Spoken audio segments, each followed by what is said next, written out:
Diz assim, 2 Coríntios 5, 18 a 21.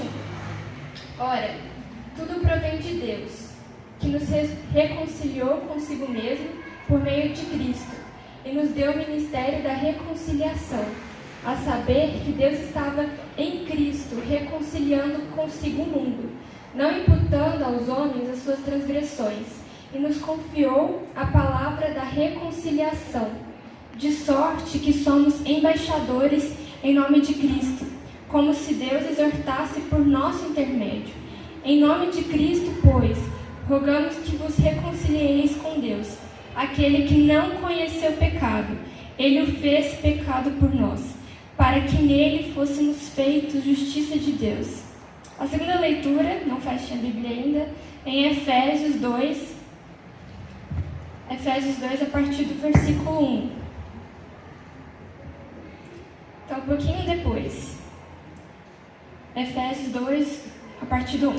Ele nos deu vida, estando vós mortos nos vossos delitos e pecados, nos quais andastes outrora, segundo o curso deste mundo, segundo o príncipe da potestade do ar, do Espírito que agora atua nos filhos da desobediência, entre os quais também nós andamos outrora, segundo as inclinações da nossa carne, fazendo a vontade da carne e dos pensamentos. E éramos, por natureza, filhos da ira, como também os demais. Mas Deus, sendo rico em misericórdia, por causa do grande amor com que nos amou, estando nós mortos em nossos delitos, nos deu vida juntamente com Cristo, pela graça sois salvos, e juntamente com Ele nos ressuscitou, e nos fez assentar nos lugares celestiais em Cristo Jesus, para mostrar nos séculos vindouros a suprema riqueza de sua graça, em bondade para conosco, em Cristo Jesus. Porque pela graça sois salvos, mediante a fé. Isso não vem de vós, é dom de Deus, não de obras, para que ninguém se glorie. Pai, estamos aqui, Deus, diante da Tua palavra. Deus, nós te pedimos que o Teu Espírito nos ilumine nessa noite, Pai. Que o Senhor traga um entendimento a nós, Pai, a respeito da Tua verdade, das Tuas Escrituras, Senhor. Que o Senhor venha abrir o nosso coração, abrir o nosso entendimento, Senhor, para que possamos Te dar louvor, Pai, e também Te glorificar com as nossas vidas, Deus. Que nós sejamos terras frutíferas nessa noite, em nome de Jesus Cristo. Amém. Bom, li esses versículos, gente, eu estou nervosa, então, se não sair nada, a palavra de Deus já falou nessa noite, né? Mas eu queria começar, não vou fazer destrinchar esse texto, esses dois textos que nós lemos, mas eu queria começar com perguntas a vocês, queria que vocês realmente respondessem para si mesmos, com sinceridade. E a primeira delas é: o que é ser evangélico para vocês? O que é ser evangélico? Você disse que é evangélico, mas o que é isso? A segunda é: qual é o significado desse termo, então, para a sua vida? O que significa ser evangélico? A outra pergunta é, espero que você esteja respondendo aí na cabeça: quem é Cristo para vocês? Quem Ele é e na sua vida? Quem Cristo é na sua vida? E tendo essa resposta em mente de quem Cristo é na sua vida, você pode realmente dizer-se cristão? Bom, essas são as perguntas e vamos refletir um pouco sobre elas. Nós vamos falar da Reforma Protestante e é importante dizer, não sei se todos já tiveram um contato com essa história, mas ela não foi uma inovação, não foi um ato que veio para trazer algo totalmente novo, não foi. A Reforma Protestante, na verdade, foi um retorno, foi uma volta à fé antiga. E por que eu perguntei o que é ser evangélico? Porque muitas vezes, quando o tempo se passa, algumas coisas vão se desgastando, alguns termos vão se desgastando e perdendo sentido ao longo do tempo. Como eu estava lendo, Franklin Ferreira fala que o termo evangélico nestes últimos anos, ele está muito desgastado. ele está atrelado a tanta coisa, mas qual é o significado primeiro desse termo? Por que evangélico? Por que cristão? É importante comemorar a reforma e lembrar desses resgates que a gente tem que fazer sempre a respeito daquilo que nos define. E evangélico, como a própria palavra já mostra, né? Ela se refere ao Evangelho de Cristo. E o que é o Evangelho de Cristo?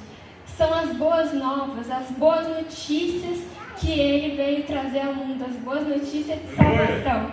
Glória a Deus. E, então, ser evangélico é crer na fé evangélica, a fé evangélica diz respeito ao Evangelho, o Evangelho diz respeito às boas novas da salvação que Cristo veio fazer ao mundo e por nós. É lembrar por que somos o que somos. Aleluia. Falar que somos evangélicos. Então, muito tem se discutido. Vamos resgatar sim esse termo, mas com verdadeiro significado. Somos evangélicos porque anunciamos o Evangelho de Jesus Cristo. Aleluia. Somos cristãos porque pregamos a Cristo. Aleluia. Glória a Deus. E aí eu pergunto, será que nós temos falado sobre Ele com a nossa vida? O contexto histórico é o seguinte, da Reforma Protestante, século XVII. Eu não vou conseguir falar muito, mas um resumo assim, bem breve, é que a gente está século XVII, no final da Idade Média, e estávamos em momentos difíceis, estávamos assim, né? A igreja passava por momentos difíceis, financeiramente, espiritualmente, e um fato que é importante dizer que a Reforma Protestante não começou naquele dia que a gente comemora. Muitas pessoas vieram antes de Lutero, já estavam pensando, já estavam sendo avivados por Deus e despertados para a verdadeira fé. E o que acontece nesse ápice, né, que a gente comemora é que, durante a gestão do Papa Leão X, havia a venda das indulgências. Não sei se vocês já ouviram falar sobre as indulgências. Mas era o seguinte, era a compra de perdão dos pecados. Então, a salvação aqui era por merecimento. Comprava-se a salvação. E interessante é que quanto maior o valor, mais anos você tinha absolvição de pecados. E aí o Papa assinava o decreto de perdão dos pecados. É interessante que na época de Lutero havia um homem chamado, não sei falar, Johann Tetzel, não sei, e ele era um negociante de indulgências. Ele saía viajando pelas cidades vendendo essas indulgências, que era, né, a compra do perdão dos pecados. E tinha muitas, inclusive, né, lembrando aqui, tinha muitas coisas místicas naquela época. Por exemplo, na cidade de Lutero, eles faziam uma exposição de ossos de profetas, o fio da barba de Jesus, a palha da manjedoura que Jesus esteve, né, quando bebê, e essas coisas custavam muito caro só para as pessoas verem, contemplarem.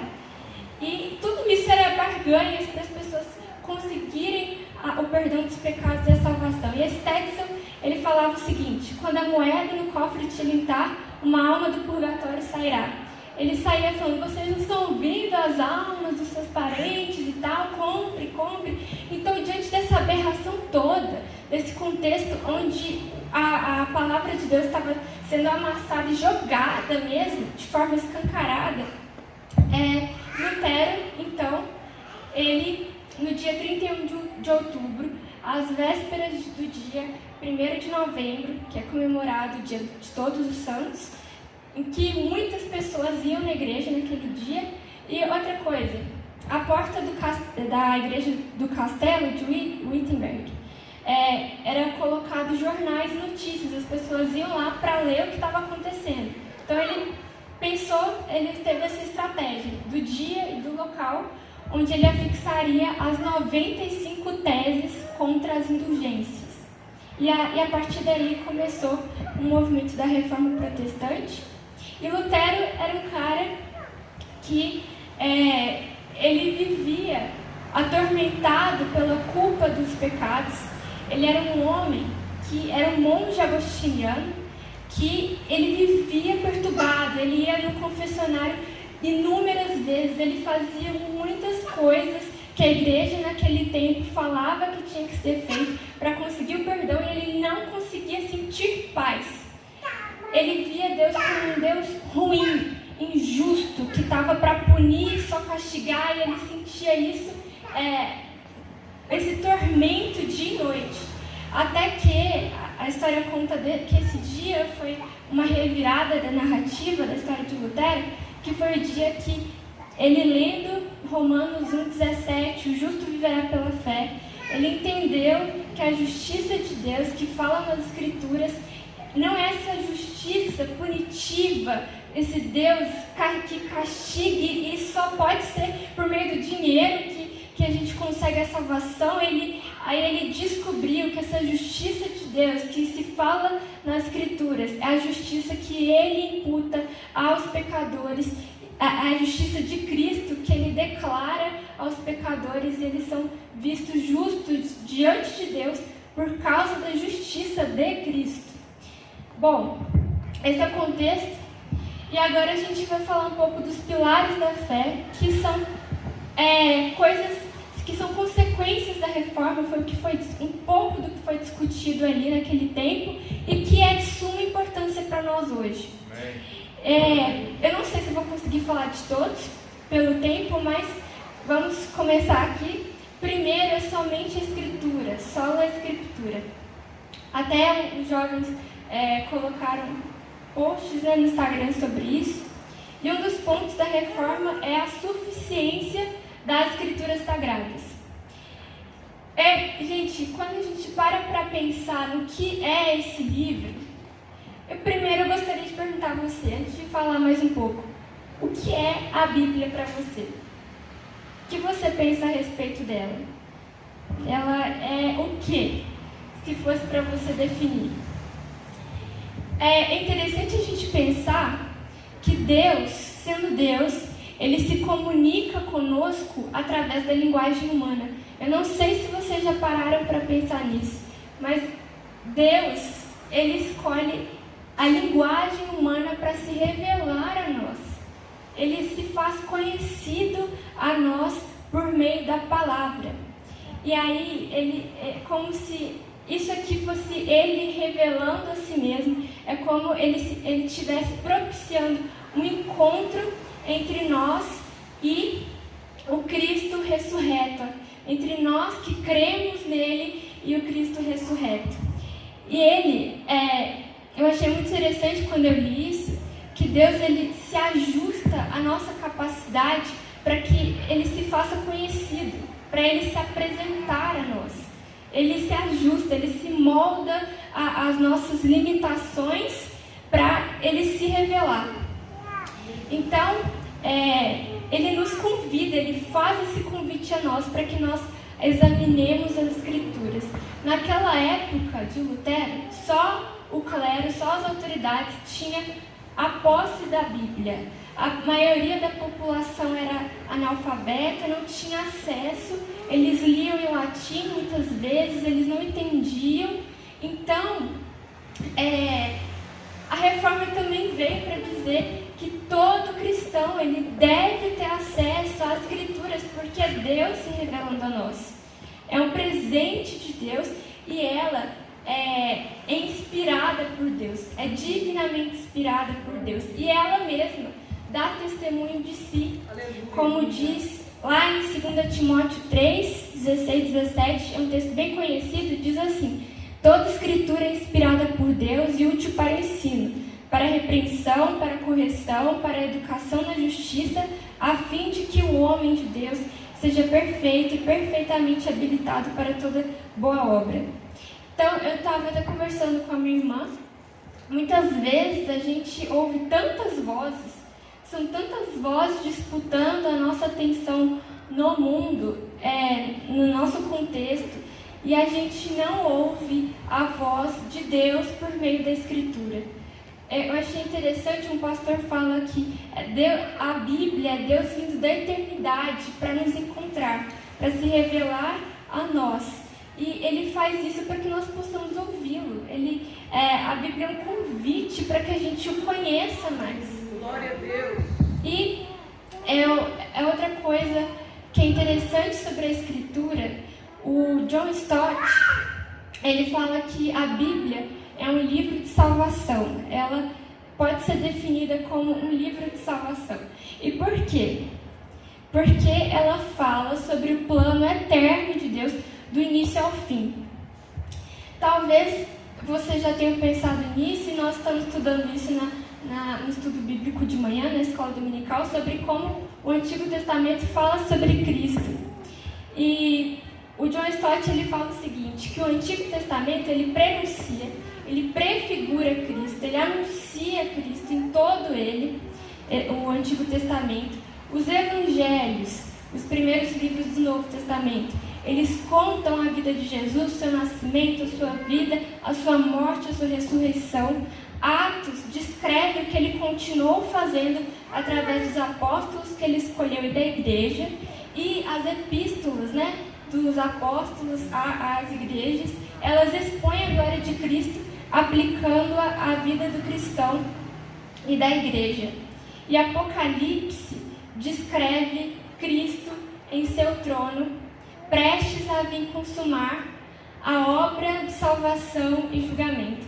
Vocês percebem aqui então, só por essa fala de John Stott, que toda a Escritura fala a respeito de Cristo e da salvação que há nele, toda ela. Não há um centímetro, uma palavra, uma parte da Bíblia que não fale a respeito de Jesus. Aleluia. E ela é divinamente inspirada. O mesmo Espírito de Deus que inspirou autores para escreverem as Sagradas Escrituras é o mesmo Espírito que ilumina o crente para que ele entenda, para que ele aplique na sua vida, para que essa verdade o alcance. Aleluia. Eu lembrei dessa frase agora, nem sei se estava certa, mas fala que a Bíblia é o único livro que o autor que escreveu, ele está conosco enquanto a gente lê. É verdade, Senhor, aleluia. Nenhum outro livro a gente tem essa possibilidade. O Espírito que inspirou a escrita é o Espírito que nos conduz à interpretação correta, à renovação, enfim. E o Franklin Ferreira, ele falou uma coisa interessante, que para a gente saber se a gente está lendo corretamente as Escrituras, a gente tem que ver em nós mesmos, se a gente está procurando, se a gente está encontrando o Deus encarnado, morto e ressurreto nas Escrituras, quando nós lemos. E outra coisa, será que nós estamos lendo da maneira correta? Se nós estivermos lendo da maneira correta as Escrituras Sagradas, nós estaremos sendo moldados cada dia mais à imagem de Cristo. É um livro sobre Ele. Por que é sobre Ele? Para que nós sejamos transformados à imagem dEle pela obra do Espírito de Deus. Esse Espírito que conduziu os autores, esse Espírito que nos ajuda na interpretação correta, é o Espírito que molda a imagem de Cristo em nós por meio da palavra. Então, ela é poderosa, sim, para nos conduzir a Ele. Outro lema da reforma, foi somente Cristo. Em 1 Coríntios 15, 3-4 diz assim: vos entreguei o que também recebi, que Cristo morreu pelos nossos pecados, segundo as Escrituras, e foi sepultado e ressuscitou ao terceiro dia, segundo as Escrituras. Toda a Escritura fala sobre Cristo, fala sobre isso. E o Novo Testamento, eles sempre resgatam as profecias que foram cumpridas.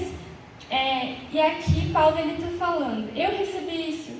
Essa foi a mensagem pregada, anunciada, que Cristo morreu por nós, segundo as Escrituras. Foi sepultado e ressuscitou por nós no terceiro dia. É isso que diz as Escrituras. Então, a cruz é o tema central da fé cristã. Se há um tema que se sobressai nas igrejas, na nossa vida, na nossa comunidade, nas comunidades, tem alguma coisa errada. Porque a cruz, ela é e sempre foi, deve ser o tema central da mensagem cristã.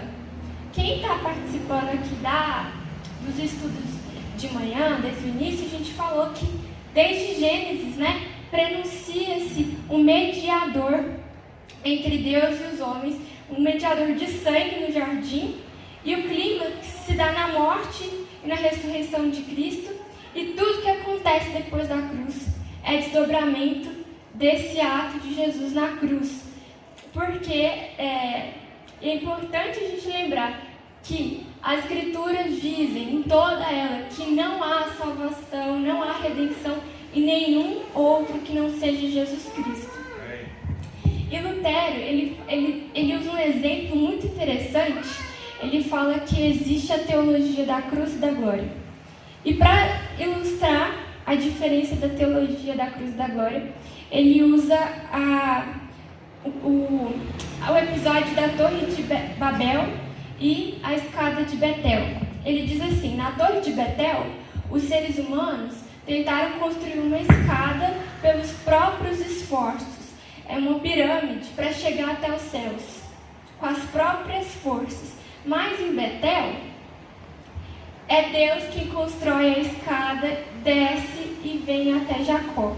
Aleluia. Aí ele diz assim: é isso. É isso que vem acontecendo no mundo. É isso que estava acontecendo no contexto de Lutero. A igreja estava tentando buscar a salvação pelas suas próprias forças, com as suas próprias obras. E qual foi o fim da Torre de Babel? Foi confusão, foi frustração, foi desespero. E isso que aconteceu na vida de Lutero, quando ele estava buscando a salvação pelas próprias obras. Por que não lembrar de John Wesley, pai do metodismo? Ele viveu um tempo muito atormentado, porque ele era perfeito religiosamente, conforme aos costumes, mas ele não sentia paz, ele era inquieto. Enquanto ele não entendeu a salvação em Jesus Cristo, essa frustração da Torre de Babel, essa obra vazia, morta, fadada à morte, ao desespero, à confusão, e tem essa escada de Betel, onde Deus desce e se encontra a nós, é a cruz do Calvário, é a cruz de Cristo, em que Deus mesmo construiu para vir até nós, para chegar até nós. Então,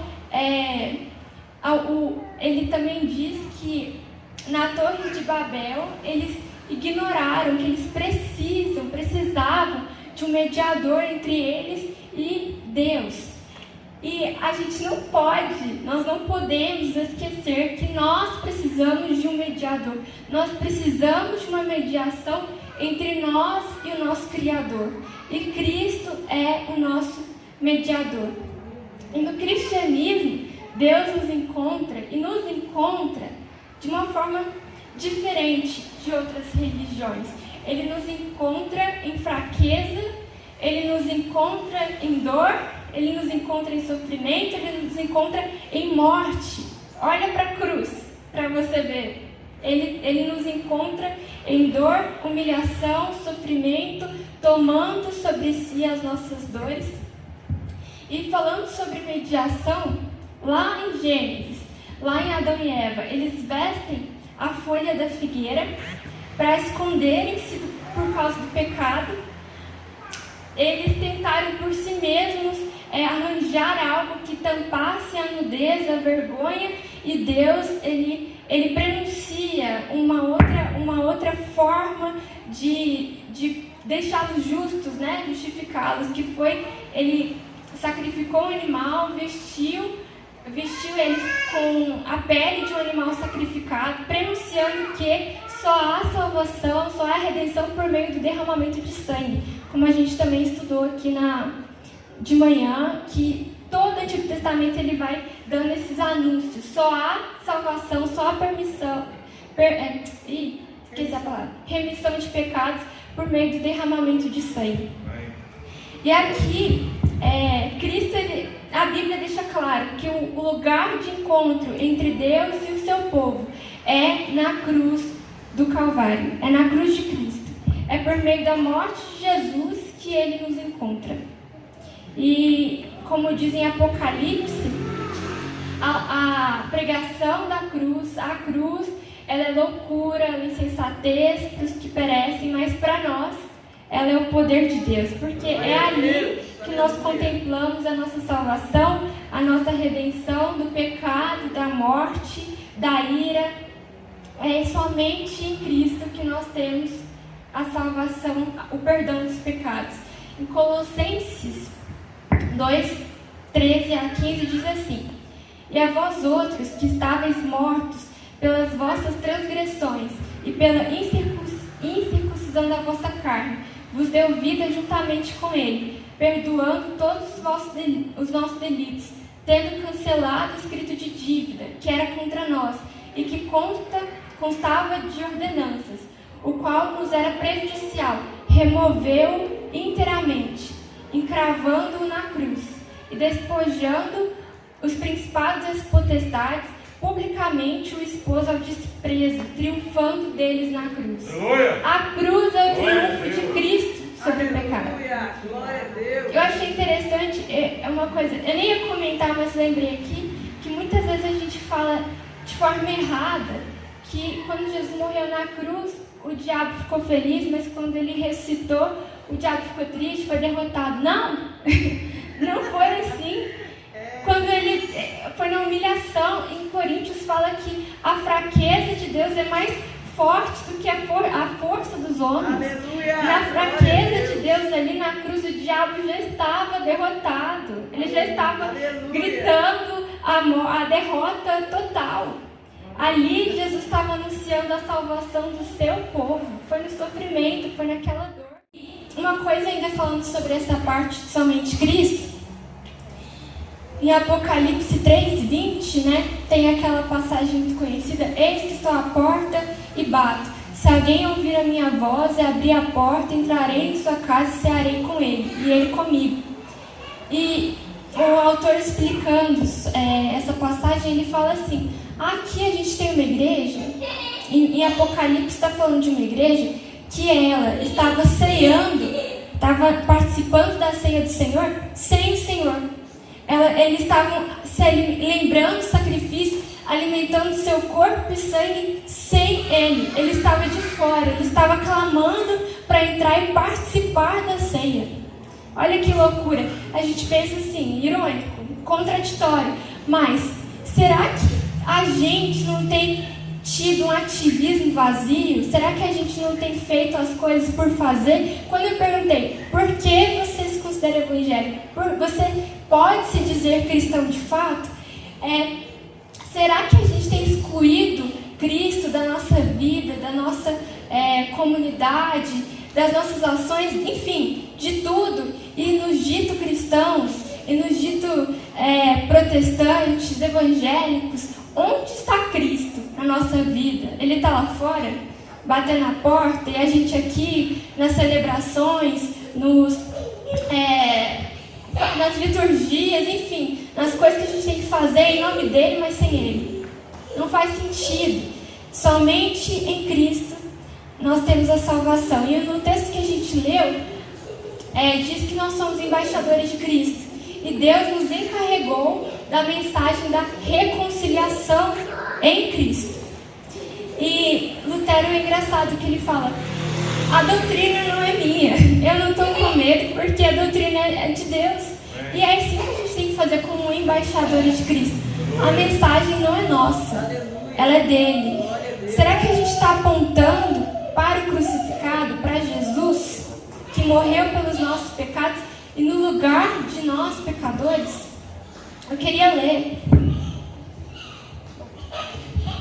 só ver o tempo aqui. Eita, passou rápido. Eu queria só ler um trecho do Dietrich Bonhoeffer, que foi um pastor que viveu na época do Holocausto na Alemanha, que foi morto pelos nazistas, e ele fala sobre um cristianismo sem Cristo e sem cruz. Eu vou ler aqui rapidamente. Ele fala da graça barata e da graça preciosa. A graça barata, já estou na fala dele, abre aspas então. A graça barata é a pregação do perdão sem arrependimento do pecador. É o batismo sem disciplina eclesiástica. É a comunhão sem confissão de pecados. É a absolvição sem confissão pessoal. A graça barata é graça sem discipulado, é graça sem cruz, é graça sem Jesus Cristo, vivo e encarnado. A graça preciosa é o tesouro oculto no campo, pelo qual o ser humano vende tudo feliz, o que possui. É a pérola preciosa, pelo qual o mercador oferece todos os seus bens. É o domínio do reino de Cristo, pelo qual o ser humano arranca o olho que o faz tropeçar. É o chamado de Jesus Cristo, pelo qual o discípulo deixa suas redes para trás e o segue. É a preciosa sobretudo, porque foi preciosa para Deus, porque lhe custou a vida do seu filho. E não pode ser barato para nós o que custou caro para Deus. É graça sobretudo, porque Deus não considerou que seu próprio filho custasse caro demais para pagar por nossa vida. E assim o deu por nós. A graça preciosa, essa encarnação de Deus. Olha só, será que a gente tem pregado e vivido uma graça barata, sem cruz, sem Cristo? E essa graça preciosa, que Deus não poupou nem o seu próprio filho para sofrer em nosso lugar, exige que nós... Ele usou várias parábolas aqui dos evangelhos, né? É como um cara que feliz, ele vende tudo que tem para alcançar esse tesouro. É daquele que deixa o barco, deixa a família, deixa a rede para seguir esse Jesus. É essa graça que nos chama, essa graça que nos declara justos. Vou adiantar um pouquinho aqui. Somente a graça. A salvação é dádiva de Deus, é dom imerecido. Nós merecíamos o juízo, mas Ele nos deu a salvação. Nós merecemos o inferno e Ele nos convida a participar do banquete eterno. Aleluia, Jesus. A graça é Deus nos declarando justos por causa da justiça de Cristo. É Ele nos amando quando éramos inimigos. Jesus morreu por inimigos. Nós éramos inimigos de Deus. Ele nos procurou quando nós nem o buscávamos. E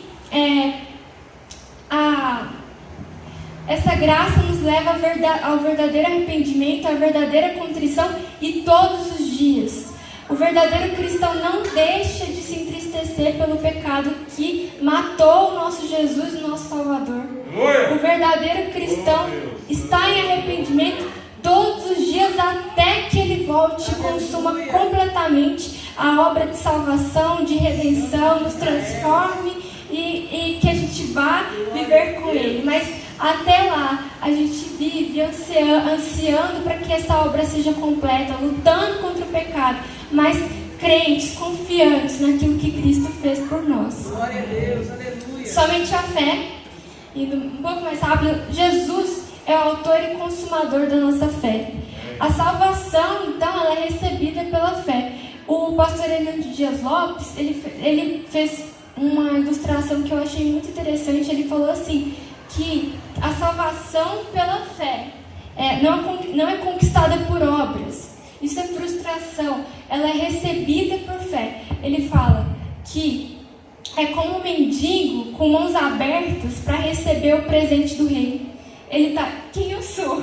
Olha quem o Senhor é. Eu só tenho que receber e agradecer. De mãos abertas. E então, não sei se eu perguntei no início, mas o que é o cristianismo para você?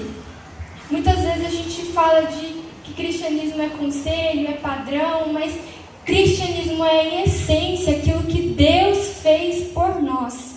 E nós temos que crer nisso, ter fé naquilo que Deus fez por meio de Jesus, crer nessa graça por meio de Cristo. Somos salvos pela fé e não pelas obras, mas as obras, elas evidenciam a nossa fé. Como eu perguntei, né, sobre ser evangélico, o que isso impacta na nossa vida, essa fé em Jesus, essa salvação que dele recebemos, tem que ser ser vista na nossa vida. Por último, somente Deus toda glória. Vou tomar uma água. Glória a Deus, aleluia. Somente Deus toda glória. Só lhe deu glória em latim, né? Em Salmo 115, 1-3 diz assim: não a nós, Senhor, não a nós, mas ao teu nome dá glória, por amor da tua misericórdia, da tua fidelidade. Porque diriam as nações: onde está o Deus deles? No céu está o nosso Deus, e tudo faz como lhe agrada. Aleluia. Não a nós, Senhor, Aleluia. mas ao teu nome dá glória. Estamos vivendo em um tempo, não só agora, né? Se a gente olhar a história, sempre houve essa vontade do homem de ter a glória para si, de subir aos altares, abrir a Bíblia, mas colocar todas as luzes em si, né? Que a gente chama do antropocentrismo, o homem no centro, ele recebendo a atenção, ele recebendo a glória.